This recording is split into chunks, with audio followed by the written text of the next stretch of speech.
എടി ജാനി, എന്തോന്ന് വിളിയാടിയത്? ഞാനും കൂടി ഞെട്ടിപ്പോയല്ലോ.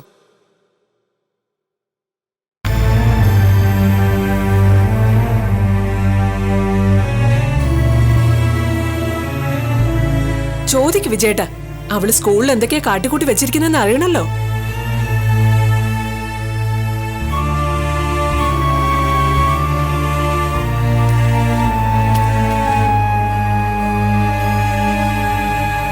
ജാനിമോളെ, നിന്റെ ക്ലാസ്സിൽ എന്താ പ്രശ്നം? ഒന്നുമില്ല അച്ഛാ. ക്ലാസ് ടീച്ചർ നിന്നെ വിളിച്ച് തല്ല് വഴക്കുറി എന്തെങ്കിലും ചെയ്തോ? ഇല്ല അച്ഛാ. അവളുടെ തൊടയിൽ പാടുണ്ടോ നോക്കിയേ, ചൂരലിന്റെ. നീ മിണ്ടാതവിടെ നില്ല രത്നമേ.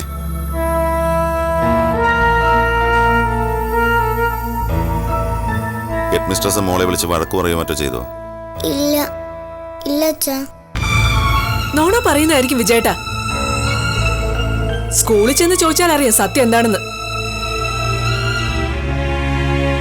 ടീച്ചർ മോളോട് അച്ഛനെ വിളിച്ചോണ്ട് വരണമെന്ന് പറഞ്ഞോ?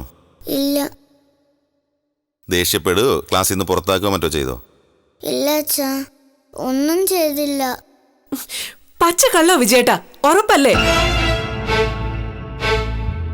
ഒരു കാര്യമില്ലാതെ ക്ലാസ് ടീച്ചർ എന്തായാലും വിളിപ്പിക്കില്ലല്ലോ. അവള് പറയുന്നോണ അതേപടി വിശ്വസിക്കാനേ വിജയേട്ടനെ കൊണ്ടേ പറ്റൂ.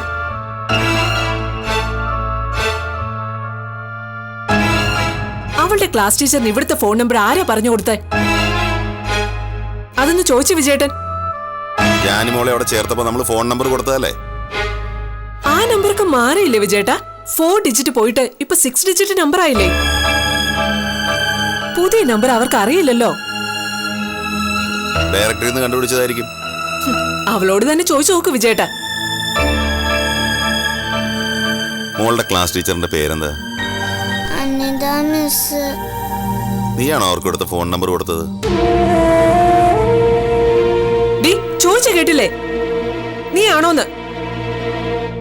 വെകിളി എടുക്കാതെ രത്നമേ, നീ ഒന്ന് ഒച്ച കുറയ്ക്കേ.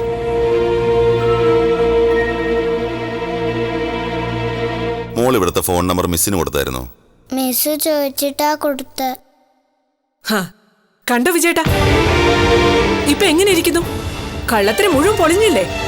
അതിനെന്താ ഇത്ര തെറ്റ്? ക്ലാസ് ടീച്ചർ ഇവിടുത്തെ ഫോൺ നമ്പർ ചോദിച്ചപ്പോ പറഞ്ഞു കൊടുത്തന്നല്ലേ ഉള്ളൂ. അങ്ങനെയല്ലേ വേണ്ടത്? എന്നാലും ഇവള് ഇത്രയല്ലേ ഉള്ളൂ വിജയേട്ടാ. എങ്ങനെ പഠിച്ചു 6 നമ്പർ?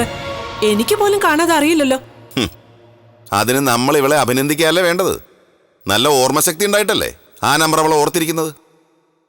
അതിന് നീ എന്തിനാ ദേഷ്യപ്പെടുന്നേ? ഓർമ്മശക്തി.